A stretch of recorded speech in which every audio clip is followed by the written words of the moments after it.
Hello வணக்கம். So இன்னைக்கு நான் என்ன செய்ய போறேன்னா ரொம்ப டேஸ்டியான பூவாழை புட்டு தான் செய்ய போறேன். நான் செய்யற மெத்தட் அப்படியே ஃபாலோ பண்ணுங்க.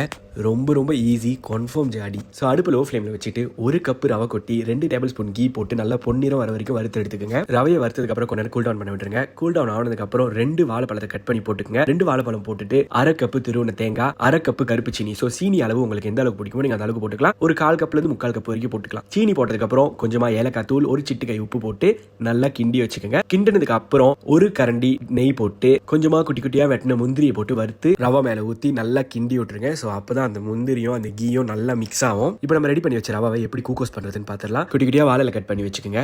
இப்போ நம்ம ரெடி பண்ணி வச்ச ரவாவை இந்த வாழையில அழகா ஸ்டஃப் பண்ணி அழகா மடிச்சு கூக்கோஸ் பண்ற தட்டுல வச்சிருங்க. ஒண்ணு மேல ஒண்ணு அடுக்கினாலும் பிரச்சனை இல்லை. அதுக்கப்புறம் ஹை ஃபிளேம்ல வச்சு 15 நிமிஷம் கூக்கோஸ் பண்ணி எடுத்துருங்க. 15 நிமிஷம் கழிச்சு திறந்து பார்த்தீங்கன்னா அப்படியே வாசனை வீடு முழுக்க பரவிடுங்க. வாழையிலையை திறந்து பார்த்தீங்கன்னா சுட டேஸ்டான ஹெல்த்தியான பூவாழை புட்டு ரெடியா இருக்கும். அப்படியே எடுத்து சாப்பிட வேண்டியதான். நானும் சாப்பிட்டுக்கிட்டே இருந்தேன். ஸோ கண்டிப்பா நீங்க ட்ரை பண்ணுங்க, கன்ஃபார்ம் ஜாடி ஆகும். அப்படியே நானும் இந்த வீடியோ முடிச்சுக்கிறேன். தேங்க்யூ.